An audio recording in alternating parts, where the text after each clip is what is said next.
স্বাগত প্রযত্ন বাংলাদেশ অনুষ্ঠানে। এই আয়োজনে আপনাদের সাথে আজ আমি আছি ইশরাত জাহান উর্মি। প্রধান উপদেষ্টা ডক্টর মোহাম্মদ ইউনূসের পদত্যাগ ইস্যু নিয়ে চলছে নানা আলোচনা। করিডর প্রসঙ্গ, বিভিন্ন স্থানে মব তৈরি, বিভিন্ন দলের সরকারের উপর চাপ সৃষ্টি সহ নানা বিষয় নিয়ে আছে পদত্যাগের আলোচনা। এ নিয়ে বিভিন্ন দলের রাজনীতিকরা সামাজিক যোগাযোগ মাধ্যমেও ছিলেন সরব, জানিয়েছেন তাদের প্রতিক্রিয়া। জামায়াত নেতারা বলছেন সাময়িক সময়ের জন্য আসেননি ডক্টর মোহাম্মদ ইউনূস, বিএনপি চেয়েছে নির্বাচনী রোডম্যাপ, এনসিপি চায় সংস্কার, আর সিপিবি বলছে প্রধান উপদেষ্টার পদত্যাগই সমাধান নয়, প্রয়োজনে পুনর্গঠন হতে পারে উপদেষ্টা পরিষদ। এইসব নিয়েই আজকের আলোচনার বিষয়, পদত্যাগ ভাবনা যৌক্তিকতা কতটুকু। এই বিষয়ে আলোচনায় আজ আমাদের সাথে আছেন স্টুডিওতে সাবেক রাষ্ট্রদূত মুন্সি ফয়েজ আহমদ এবং আছেন নিরাপত্তা বিশ্লেষক অবসরপ্রাপ্ত এয়ার কমোডোর শফাক এলাহি চৌধুরী। স্বাগত জানাচ্ছি আপনাদের দুজনকে এই অনুষ্ঠানে। যেহেতু আসলে দুদিন ধরে ঠিক না, কাল রাত থেকে এই আলোচনা, ডক্টর মোহাম্মদ ইউনূসের পদত্যাগের এক ধরনের আলোচনা, এবং সেটি তো এক ধরনের সত্যতা পেলই আজকে যখন পরিবেশ উপদেষ্টা সকালে কথা বললেন সাংবাদিকদের সঙ্গে, এবং তিনি মোটামুটি এটার প্লট কী ছিল, কিভাবে আলোচনা হয়েছে সেই বিষয়গুলো বলেছেন। আমি শফাক এলাহি চৌধুরী আপনার কাছে শুরুতে একটু জানতে চাই, মূলত বিষয়টা এসেছিল করিডর থেকে। করিডরের ইস্যু প্রথম শুরু হলো এবং তখন রাজনৈতিক দলগুলো, বিশেষ করে বিএনপি বলল যে আমাদের সাথে আলোচনা না করে এই বিষয়টি বলা ঠিক হয়নি, করা ঠিক হচ্ছে না। সেই তার পরপরই আমরা দেখলাম যে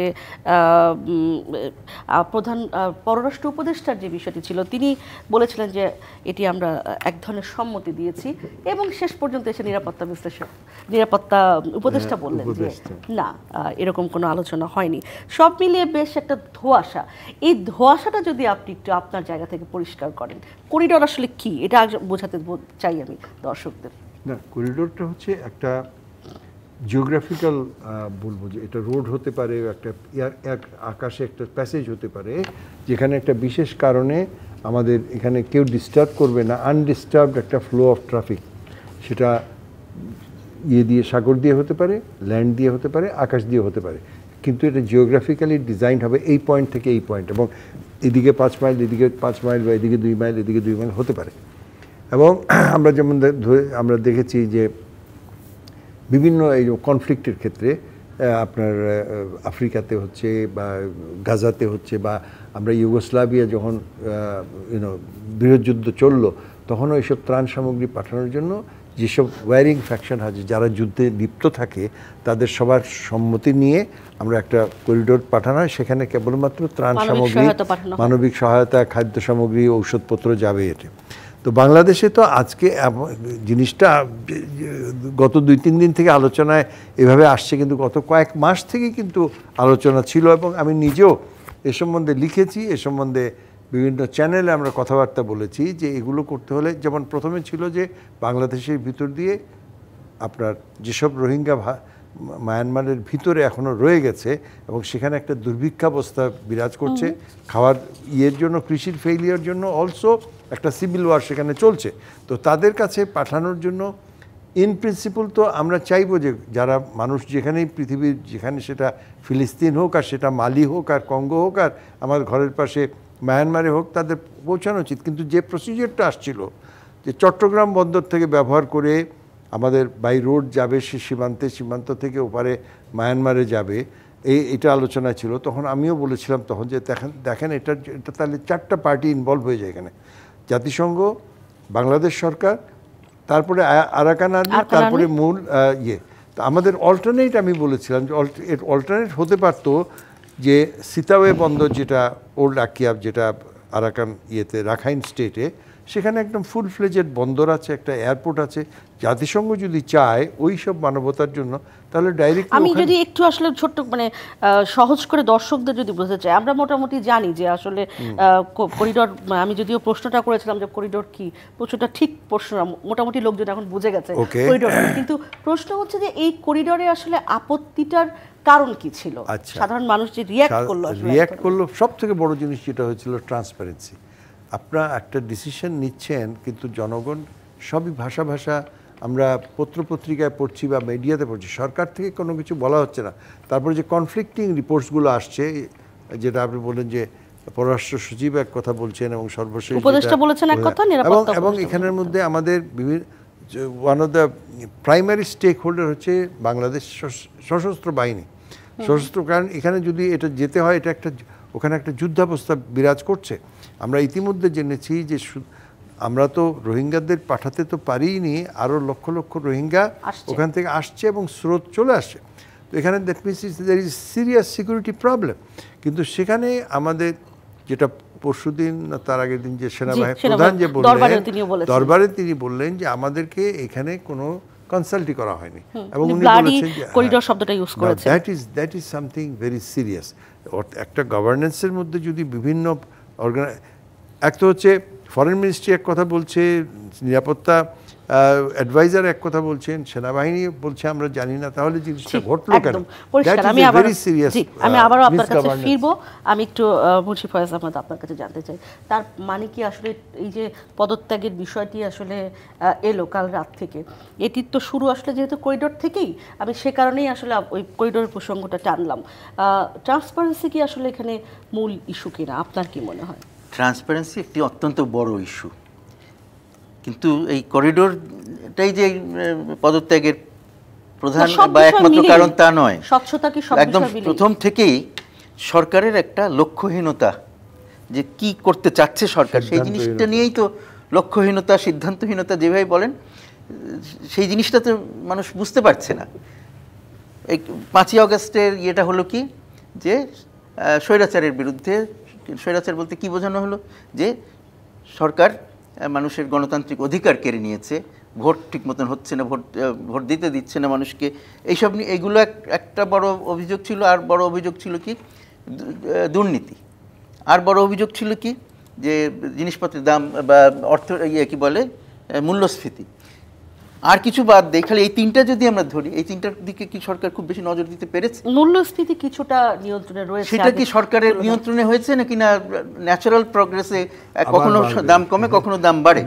ওইটা সরকার কিছু পদক্ষেপ নিয়েছেন এরকম কোনো খুব বেশি বোঝা যাচ্ছে না। তো সুতরাং মানুষ তো সরকারের উপরে কি দেখে মানুষের আস্থা আসবে কি দিয়ে? তো সুতরাং মানুষ বুঝতে পারছে না যে সরকার কি চাচ্ছে। কিন্তু সবচেয়ে যেটা সবার চোখে পড়ছিল সেটা হলো যে গণতন্ত্রে ফেরত যাওয়াটা হলো সবচেয়ে বড় কারণ ছিল এই ইয়ের থেকে, কি বলে এই সরকারের বিরুদ্ধে যে আন্দোলনটা হলো, যে অভ্যুত্থান হলো, তার বড় উদ্দেশ্য হলো গণতন্ত্রে ফেরত যাওয়া। সেইটার ব্যাপারে সরকার কি চেষ্টা করেছে? তো সেই জন্যে মনে হয় যে মানুষ অস্থির হয়ে যাচ্ছে যে একটা, আর তারপরে এই সরকার নিজেকে অন্তর্বর্তী সরকার বলছে, তাই না? অন্তর্বর্তী সরকার মানে হলো যে অল্প দিনের জন্যে। তারা দুটো, আগে একটা স্থায়ী সরকার ছিল যেটাকে আমরা তাড়িয়ে দিয়েছি যেইভাবে হোক, আর এখন আরেকটি স্থায়ী সরকার আসবে। সেই স্থায়ী সরকার আসবে একটা ইলেকশন ছাড়া তো সেটা হয় না, তো সুতরাং সেটা আসবে। তো এই তাদের বড় কাজই হবে সেই ইলেকশন পর্যন্ত আমাদেরকে পৌঁছে দেওয়া, অন্তর্বর্তী সরকারের কাজ। তো সেইটা না করে, সেটার কোনো, বারবার বলা হচ্ছে রোড ম্যাপের কথা বা তারা একটা তারিখ দেওয়া ইত্যাদি, সরকার সেটা বারবার সেখান থেকে সরে আসছে, মানে সেটাকে এড়িয়ে যাওয়ার চেষ্টা করছে। এটা লোকে মনে করছে, আসলে এড়িয়ে যাচ্ছে কিনা সেটা আমরা জানি না, কিন্তু লোকে মনে করছে যে সরকার বারবার এটাকে এড়িয়ে যাচ্ছে এবং এটা তারা পছন্দ করছে না। সুতরাং আমার মনে হয় যে এইটা শুধুমাত্র করিডোর না, করিডোরটাতে এটা খুব বেশি পরিষ্কার হয়ে গেল যে সরকারের মধ্যেই কোনো রকমের সমন্বয় নাই। একদম। যদি আমি ইশফাকুল আলম চৌধুরী একটু আপনাকে বলি যে এই সরকারের একটা বড় স্টেক হোল্ডার, যদি আমি বলি সরকারের না, এখন তো আর স্বৈরাচারের দল নাই, আওয়ামী লীগ নাই, এখন যে দলগুলো আছে তার মধ্যে এনসিপি একটা, তারা কিন্তু আসলে সংস্কার চান তারা, এবং এই কথাও তারা বলছেন যে যদি আপনারা নির্বাচন কালকেই দেন আমাদের কোনো আপত্তি নাই, কিন্তু সংস্কার করে তারপরে দিতে হবে। তো সেখানে কি আমরা বলতে পারি যে আসলে সবাই নির্বাচন চায়? বিষয়টা কি এরকম, নাকি নির্বাচন আসলে শুধু নির্বাচন নিয়ে আসলে যে ভাগটা হয়েছে, কতজন নির্বাচন চান আর কতজন চান না, এটা বোঝার উপায় কি? এটা এখন আপনি সব দলকে তো সমান পাল্লায় মাপতে হবে না। এখন যদি কেউ জিজ্ঞেস করে যে বাংলাদেশে কত রাজনৈতিক দল আছে, কেউ জানে না।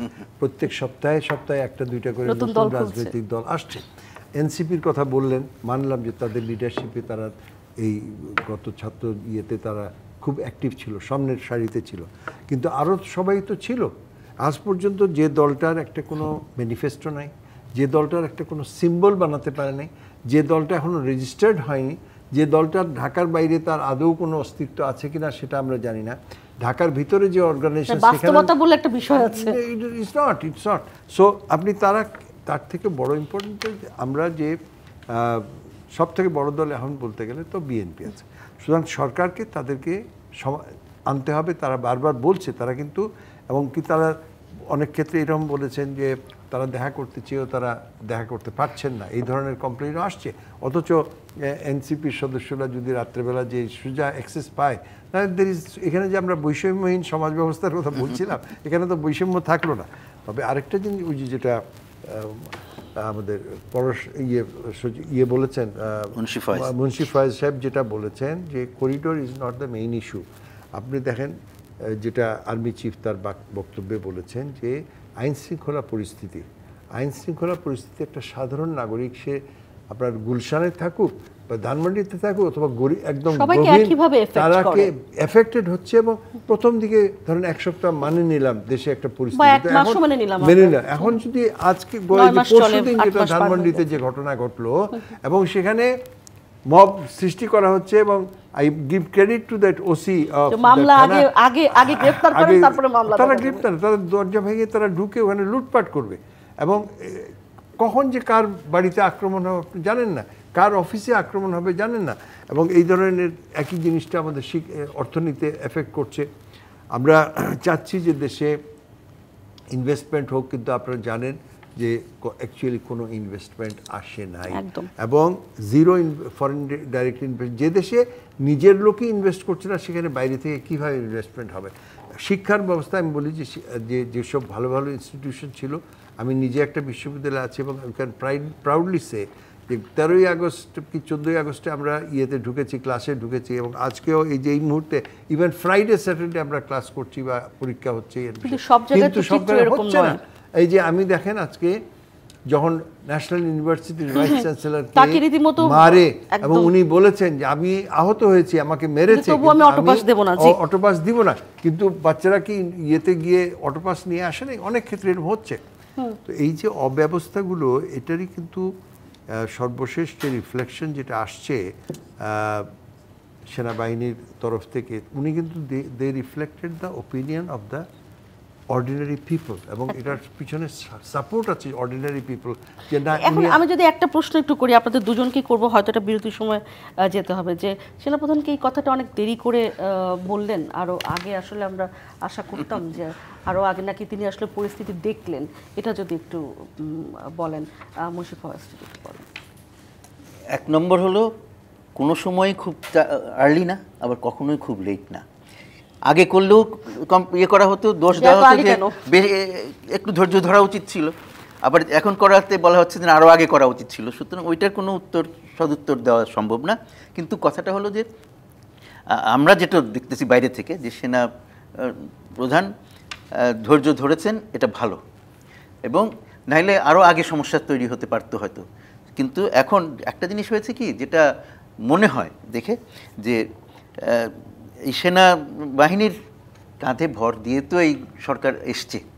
ওই যে অভ্যুত্থানটা যে তখন সেই 5ই আগস্টে যে সফল হলো, এটা অন্য রকমের ইয়ে নিতে পারতো যদি সেনাবাহিনী তাদের সাথে না থাকতো। সেনাবাহিনী তাদের সঙ্গ দিয়েছে, এবং তিনি কিন্তু রিসিভ করে এনে, হ্যাঁ না সেগুলো তো আছেই, কিন্তু প্রধান উপদেষ্টাকে হয়তো ছেলেরা যে বলছে আসার জন্য, সব ঠিক আছে, কিন্তু কথাটা হলো যে তাকে তো সাথে নিয়ে চলতে হবে। তাকে ব্যাস এখানে আসলাম, এখন তাকে আর আমার দরকার নেই, এইটা তো ঠিক না। কারণ সে তো একটা বড় স্টেক হোল্ডার এই অবস্থানে, সেখানে তাকে নিয়ে তাকে আড়াল করে কিছু করা না, এক নম্বর। তারপরে কিন্তু এরকমও মনে হয়েছে যে সরকারের ভেতরে বা কাছাকাছি কিছু লোকজন আছে যারা সরকার আর সেনাবাহিনীর মধ্যে একটা দূরত্ব তৈরি করার চেষ্টা করছে। তো সেই জিনিসটা হলো আমাদের জন্য, সেইটার ব্যাপারে সবার সতর্ক থাকা উচিত। প্রধান উপদেষ্টা, সেনাপ্রধান, প্রেসিডেন্ট, এরা সবাই মিলে একসাথে থাকলে কাজ করবে, এবং সব বড় বড় যে দলগুলো আছে তাদেরকে নিয়ে কাজ করবে, তাহলেই কিন্তু এই সব সংকটগুলো এড়ানো যায়।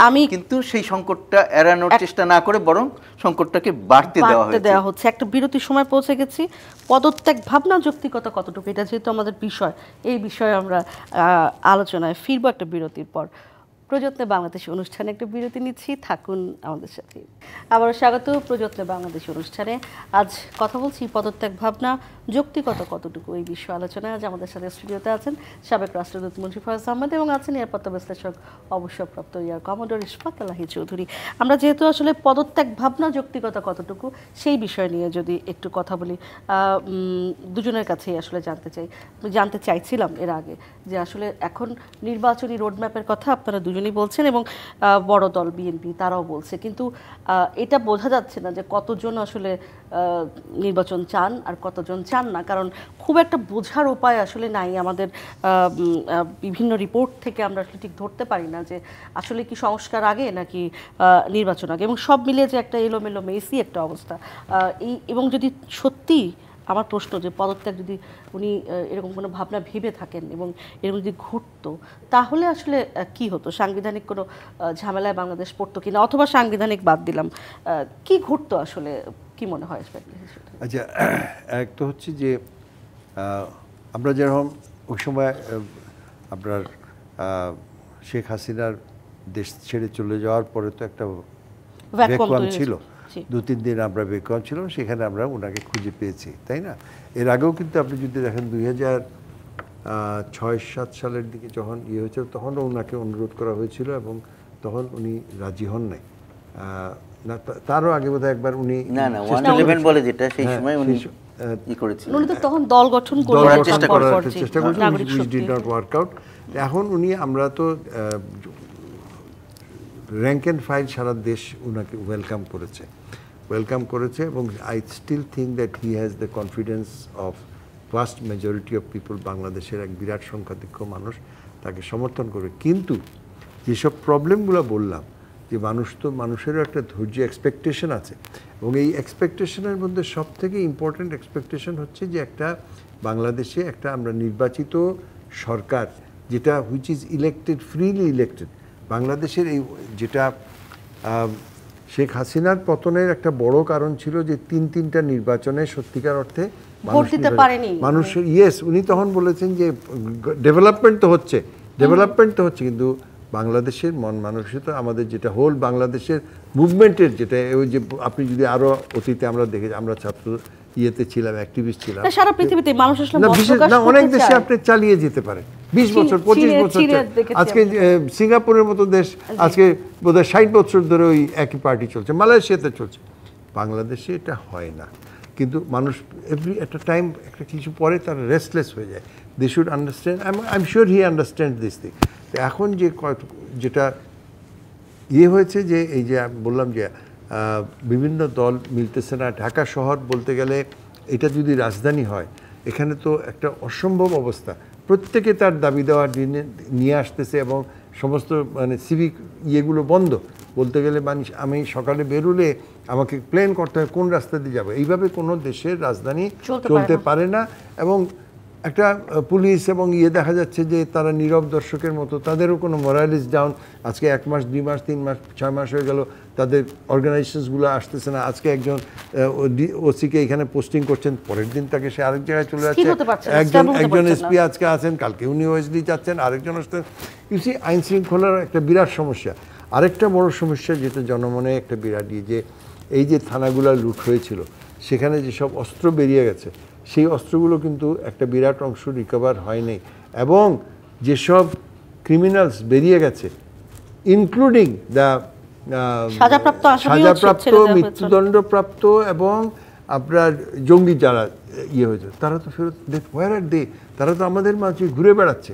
তাদেরকে যে ধরার জন্য যে পুলিশের যে এফিসিয়েন্সি, সেটাও নাই। কারণ তাদের আজকে ইনি এসপি এখানে, কালকে যদি আরেক জায়গায় যান, উনি জানবেন কিভাবে কোন এলাকায় যে কী হচ্ছে? উনি তো জানবেন না। এগুলো জিনিস আমাদের জনমনে একটা নেগেটিভ এফেক্ট করেছে, যেটার রিফ্লেকশন আলটিমেটলি গিয়ে আর্মি চিফের একদম বক্তৃতায় খুব শক্তভাবে উনি বলেছেন, আবারও ফিরবো আপনার কাছে, যেটা হয়তো ওনার এই ভাবনাতে এফেক্ট করেছে।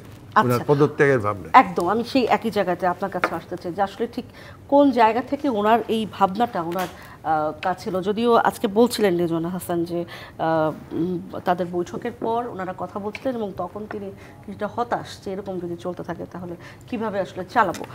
আপনার কি মনে হয় এই পদত্যাগ? উনি অত্যন্ত সম্মানিত ব্যক্তি, নোবেল পুরস্কার পেয়েছেন, কিন্তু উনি প্রথম দিন থেকেই তার বক্তব্যে কথায় উনি কিন্তু কোনো রকমের নিজের প্রতি যে আস্থা সেই জিনিসটা প্রকাশ করতে সক্ষম হন নাই। উনি সবসময় বলেছেন যে আমি তো এগুলোর জন্য তৈরি না, আমাকে যেভাবে বলা হবে আমি সেইভাবে করবো, এই ধরনের কথাবার্তা বলেছেন। এখনও বলছেন যে পরিবেশ ঠিক নাই, আমি এই পরিবেশে আমি কাজ করতে পারবো না, যেগুলো আমরা অবশ্য রিপোর্ট আমরা তো ওনার সামনে থেকে শুনছি না, রিপোর্টের যে আমরা যেটা শুনতে পাচ্ছি। সুতরাং উনি নিজেই কখনো কনফিডেন্স এক্সিউট করেন নাই। কেমন ওনার যে আত্মবিশ্বাস আছে সেইটা তো উনি প্রকাশ করেন। উনি সবসময় এক ধরনের কথা বলেছেন যাতে মানুষও বিশ্বাসী হয় না।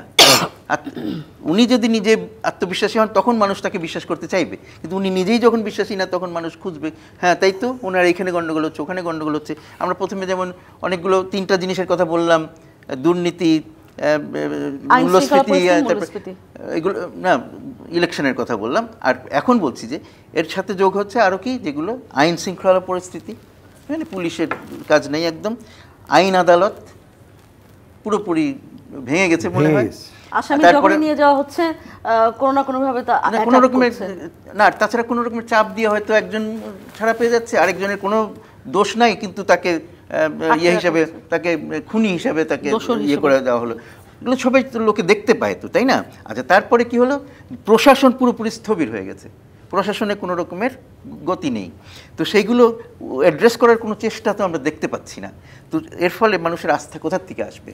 তো সেইগুলো, সেই জন্যে মনে হয় যেন এইসব ইয়েগুলোকে ঢাকার জন্য, মানুষের দৃষ্টি এখান থেকে সরিয়ে নেওয়ার জন্য আমরা বিভিন্ন সময় বিদেশে যাচ্ছি, বিভিন্ন রকমের বক্তৃতা দিচ্ছি, বিশাল পৃথিবীকে স্বপ্ন দেখাচ্ছি, কিন্তু আমাদের নিজেদের স্বপ্নের কি হবে সেই জিনিসটা আমরা ঠিক মতন করতে পারছি না। এইসব আমার মনে হয় যে এখন যেহেতু পৃথিবীতে নানান রকমের অন্য সমস্যা আছে, লোকজন সেদিকে তাকিয়ে আছে, ভারত যুদ্ধ গেল, এদিকে ইউক্রেনের যুদ্ধ আছে, মার্কিন যুক্তরাষ্ট্র চীনের ট্রেড ওয়ার চলতেছে, যেটা সব যুদ্ধের ট্যারিফ ওয়ার চলতেছে, যেটা সব কিছুর চেয়েও বড় যুদ্ধ, সবাইকে কষ্ট দিচ্ছে। সেই সুযোগে আমরা কি একটু নিজেদের দেশের দিকে, নিজেদের ভেতরের দিকে তাকাতে পারি? আমাদের যেসব সমস্যাগুলো আছে, যেসব দুর্বলতাগুলো আছে, সেইগুলোর দিকে তাকিয়ে একটু অগ্রসর হতে পারি, এইগুলোকে অ্যাড্রেস করতে পারি কিনা? একটা তো ভূরাজনৈতিক ব্যাপারটাও অনেকখানি জড়িত, সেটাও যদি ভূরাজনীতিতে পরে আসে। আমি আগে নিজের ভিতরটাই যদি ঠিক না করতে পারি, ভূরাজনীতিতে আমাকে সহজে কাবু করে ফেলবে। আমি কাবু থাকলে তো আরও বেশি কাবু করবে। আমি যদি অভ্যন্তরীণভাবে যদি শক্ত হই, সুস্থ হই, তাহলে আমাকে ভূরাজনীতি বা অন্য কেউ অত সহজে কাবু করতে পারবে না। তখন আমি আমার নিজের স্বার্থটাকে বুঝবো। আমাদের আগে যেমন ছিল কি, আমরা বলছি যে নতজানু পররাষ্ট্রনীতি, ভারতের কাছে আমাদের সব কিছু বেশ, তার মধ্যেও কিন্তু একটা জিনিস ছিল যে সবার সাথে বন্ধুত্ব, কারোর সাথে বৈরিতে নয়, যে এই কথাটা বলা হতো, এটি কিন্তু করেও দেখিয়েছিল। অনেক টাকা পয়সা হয়তো চুরি করে নিয়ে চলে গেছে, কিন্তু এই কাজগুলো তো করেছে তারা। চীনের সাথে আমাদের সম্পর্ক ওই সময় যেই পর্যায়ে পৌঁছেছে, আগে কখনো সেই সময় সেরকম পৌঁছায় নাই। মার্কিন যুক্তরাষ্ট্রের সাথে সমস্যা থাকা সত্ত্বেও ভালো সম্পর্ক ছিল, জাপানের সাথে অত্যন্ত ভালো সম্পর্ক ছিল, রাশিয়ার সাথে সম্পর্ক ভালো ছিল।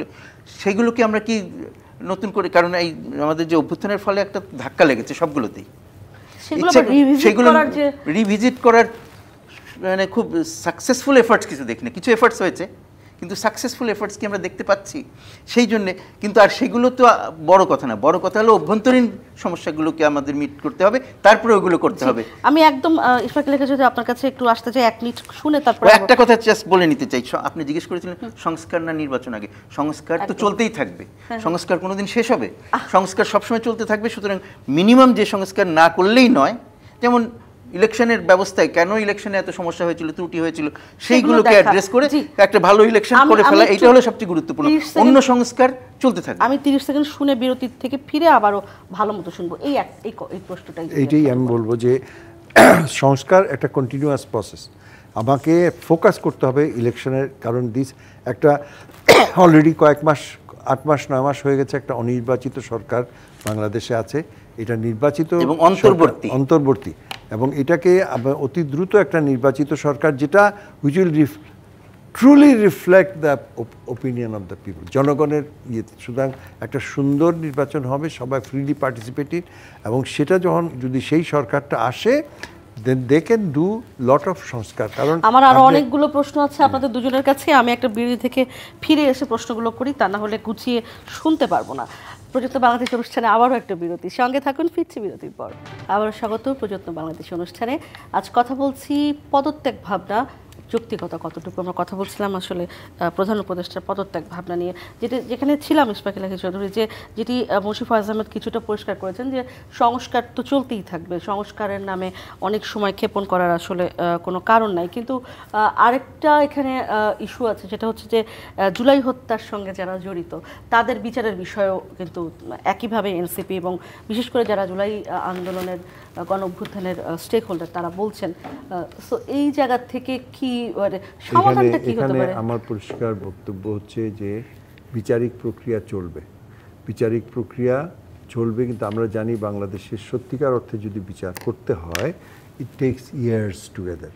দেয়ার আর যেটা 16 বছর 20 বছর আগে বিচারিক প্রক্রিয়া এখনও শেষ হয়নি। তো আপনি কি 16 বছর বা 20 বছর বা 10 বছর কি আপনি অপেক্ষা করে থাকবেন ইলেকশন? এই বিচার শেষ না হলে আমি ইলেকশন করতে পারবো না, এটা সম্ভব নয়। বিচার চলবে, বিচারিক প্রক্রিয়া চলবে, কোর্ট কাচারি চলবে। অনেকেই তারা মিসিং আছে এবং তাদেরকে আনার কী ব্যবস্থা করা যায়, তাদের অ্যাবসেন্সিয়াতেও তাদের বিচার চলতে, বিচারিক প্রক্রিয়া চলবে। তো নির্বাচনের সাথে আমার মনে হয় যে নির্বাচনের যে কাজগুলো, যেটা নির্বাচন কমিশনকে তাই দায়িত্ব দিয়ে দেওয়া উচিত, এবং ওই যেটা রোডম্যাপ, আমি বিশ্বাস করি যে রোডম্যাপ একটা দেওয়া উচিত so that election commission can start working. Roadmap তো দিয়েছে, তারা তো বলছে ডিসেম্বর অথবা জুন। রোডম্যাপ বলতে কি আরো মানে স্পেসিফিকলি কি বোঝাতে চাইছেন?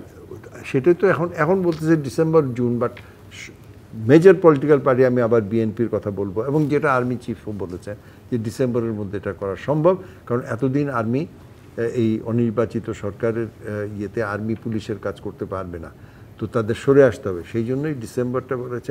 এখন আমাদের এখন চলছে মে মাস। যদি আপনি ইলেকশন কমিশন যদি বলে না আমি পারবো না, সেটা ডিফারেন্ট। তারা তো বলেনি, তারা বলছে আমরা রেডি। সরকার যখনই বলবে আমরা উইল স্টার্ট ওয়ার্কিং, কিন্তু সময় নষ্ট না করে we should start doing that. বিচারিক প্রক্রিয়া সেখানে চলবে, কিন্তু যেটা ফয়েজ ভাই বলেছেন যে বিচারিক প্রক্রিয়া, যে কোর্টের অবস্থা দেখেন। আজকেও আমি দেখলাম যে ওই যে শিল্পী মমতাজকে ডিম মেরেছে। না, এগুলো কি হচ্ছে? এগুলো তো হয়নি। আপনার একজন মানুষ is not guilty till proven by the court of law, এবং কোর্টের যদি এই অবস্থা হয় এবং 50 জনকে একজনকে গার্ড দিতে হলে 50 জন দিয়ে, ওয়াই? এইগুলো যখন টেলিভিশনে আপনারাই দেখাচ্ছেন, যখন এগুলো হচ্ছে সারা পৃথিবী কি ভাবছে বাংলাদেশে, তখন এই যে বিচারিক প্রক্রিয়া যতই আমি করি না কেন, এটাকে ট্রান্সপারেন্ট করি না কেন, বাইরের পৃথিবী কিন্তু ভাববে যে এখানে তো আইনের বিচার হচ্ছে না। একদম একই কথা, একদম। যেহেতু শেষ পর্যায়ে আছি, নির্বাচন না সংস্কার, আবারও যদি সেই প্রশ্নে আসি, এবং সমাধানটা কি হতে পারে, বা নির্বাচন নিয়ে আমরা কতটুকু কথা বলবো? নির্বাচন না সংস্কার, এই কথার উত্তর তো আমি আগেই বলেছি যে সংস্কার চলতেই থাকবে, কিন্তু নির্বাচন আশু প্রয়োজন। সেই দিকে একেবারে নির্বাচনের জন্য যেটুক প্রয়োজন সেটুক সংস্কার করে নির্বাচনটা করে দেওয়া উচিত। অন্য কিছুর জন্য নির্বাচনকে ঠেকিয়ে রাখার কোনো জাস্টিফিকেশন নাই। আচ্ছা, তারপরে এখন কি করা যেতে পারে? যেটা হতে পারে, এই যে যেটা হতে পারে যে বর্তমান যে সরকার আছে, সেই সরকারই যাদের বিভিন্ন যে স্টেক হোল্ডার্স আছে সবাইকে সাথে নিয়ে, বিভিন্ন পলিটিক্যাল পার্টি, তারপরে আইন শৃঙ্খলা রক্ষাকারী বাহিনী সমূহ, সেনাবাহিনী, সবাইকে সাথে নিয়ে বলা যে ঠিক আছে, আমরা সবাই একসাথে মিলেমিশে কাজ করি, নির্বাচনটা এই সময় হবে, ততদিন পর্যন্ত আমরা আমাদের এই কাজগুলো ঠিক মতন করি। কিন্তু মতৈক্য তো পৌঁছতে পারছে না দলগুলো। সেটা না হলে তখন তো জোর করে তো এখন আমাদের প্রধান উপদেষ্টা, যদি আমার প্রশ্ন হচ্ছে সেখানে যে তাহলে কি সরকার কি আসলে একটা রোডম্যাপ দিয়ে দিতে হবে? কারণ যেহেতু বিএনপি এবং এনসিপি এখন ওনারা সরকারে আছেন, কথাটা সেটা না। এখন যেহেতু ওনারা সরকারে আছেন, যে সরকারই আছে, তাদের দায়িত্ব এখন রোডম্যাপ দেওয়া। তারা যদি পদত্যাগ করেন, একজন সরকার প্রধান অথবা সবাই মিলেও যদি পদত্যাগ করেন, তাহলে নতুন যে ব্যবস্থা আসবে তারা আবার পিছিয়ে যেতে হবে। পিছিয়ে যেতেই পারে, কিন্তু সেটা আমরা চাই না। আমরা চাই যে এইগুলাই সবার সাথে যে দূরত্ব তৈরি হয়েছে বিভিন্ন স্টেক হোল্ডারদের মধ্যে, সেই দূরত্বটা কমিয়ে তারা এমন একটা কিছু করুক যে একটা রোডম্যাপ ঘোষণা করলে সবাই মিলে একসাথে সেই আমি একটু যদি চেষ্টা করতে যদি আমি একদম শেষ পর্যায়ে তবু প্রশ্ন না করে পাচ্ছি না, এই দূরত্বের কারণ কি? কয়েকদিন পরপরই তো প্রধান উপদেষ্টা বিভিন্ন দলকে ডেকে পাঠাচ্ছেন, আলোচনা হচ্ছে। তাহলে না, এই যে যেটা একটু আগে আমাদের ইশফাক ইলাহি চৌধুরী সাহেব বললেন যে একটা দল বারবার প্রধান উপদেষ্টার সাথে দেখা করার চেষ্টা করে পাচ্ছে না, সবচেয়ে বড় দল যেটা সবাই সাধারণত মনে করেন, অ্যাকচুয়ালি নিশ্চয়ই তারা সবচেয়ে বড় দল এখন যারা আছে মাঠে, তো তারা চেষ্টা করে 5 দিন 6 দিন হয়ে গেল তারা মিটিং পাচ্ছে না, এটা তারা বলছে। তো তাহলে কি ধরনের হলো? ঠিক আছে, উনি ডাকছেন, লোকজনের কথা শুনছেন, কিন্তু সেই অনুযায়ী কাজ করছেন না। তো সুতরাং আস্থা নিতে হবে, সবাইকে তো আস্থায় নিতে হবে। তারপরে সেনাবাহিনী একটা গুরুত্বপূর্ণ স্টেক হোল্ডার, তাদেরকে আস্থায় নিতে হবে, তাদেরকে সাথে নিয়ে বলতে হবে চলেন আমরা এইভাবে কাজ করি, এবং প্রতি পর্যায়ে সবার সাথে কনসাল্ট করে কাজ করা, তাদেরকে আড়ালে রেখে তাদেরকে না জানিয়ে কাজ করাটা ঠিক না। আরেকটা জিনিস হলো যে আমাদের পুলিশ বাহিনী তো ডিমোরালাইজ হয়ে গেছে, আমরা বলছিলাম একটু আগে, কিন্তু সেই তাদের মোরালটাকে তো কীভাবে উজ্জীবিত করা যায় সেই চেষ্টাটাও করতে হবে। কিন্তু তাদেরকে যদি রাস্তায় ফেলে রেখে আর বলা হয় যে না মিলিটারি এসে সব ঠিক করে দেবে, তাহলে তো হবে না। সমস্যা। ইফাক এলাকা যদি একদম লাস্ট লাইন আমি বলতে চাই যে তাহলে কি আসলে আমরা নির্দিষ্ট কোনো ডেট চাইতে পারি যে ডিসেম্বরের আপনার অমুক তারিখ বলেন? আমি মনে করি আমার ব্যক্তিগত যে ডিসেম্বরের মধ্যে নির্বাচন হওয়া সম্ভব, এবং এইটার যে করবে সেটা election commission should come up with their own road map. যখন সরকার সেটা বলবে যে ডিসেম্বরের মধ্যে, তখন election commission should be able to say that আমার এত তারিখের মধ্যে শেষ করতে, রেজিস্ট্রেশন এত তারিখ, তফসিল এত তারিখে করে আমরা এটা সম্ভব। যে কোনো দেশে এর থেকে অনেক কম সময়ের মধ্যে স্ন্যাপ ইলেকশন বলে, এটা সম্ভব এবং আমাদের গ্রাউন্ড ওয়ার্ক সব করাই আছে। রাজনৈতিক দলগুলো কুল ডাউন হবে, মব কমবে হয়তো। হ্যাঁ, যারা চায় না তারাই মব করে, এবং তারাই বলছে বিকজ তারা নিজেরাই অর্গানাইজ। আপনি যখন এনসিপি আর BNP, they are not same. একটা অর্গানাইজেশন আজকে প্রায় কত 50 বছরের কাছাকাছি তার বয়স, এবং গ্রামে গঞ্জে সেই ছড়িয়ে আছে, ভার্সাস একটা পার্টিকে আপনি তুলনা করছেন যার এখনো কোনো এমব্লেম নেই। ইলেকশনটাকে ইয়ে করার জন্য একটা কথা বলা দরকার যে ইলেকশনটা যাতে সাধারণ ইলেকশন যাতে তাড়াতাড়ি না হয় সেই জন্য স্থানীয় ইলেকশনের কথা বলা হচ্ছে। এটা কিন্তু এক ধরনের চক্রান্ত জাতীয় ইলেকশন। জি, অনেক ধন্যবাদ। আমার মনে হয় যে আমরা যতটুকু সম্ভব চেষ্টা করলাম এই বিষয়টাকে মানুষের কাছে সহজবোধ্য করতে। ধন্যবাদ দুজনকেই সময় দেওয়ার জন্য ডিবিসি নিউজকে। শেষ করছি প্রযুক্ত বাংলাদেশের আজকের আয়োজন। ডিবিসির সঙ্গে থাকুন 24 ঘন্টা।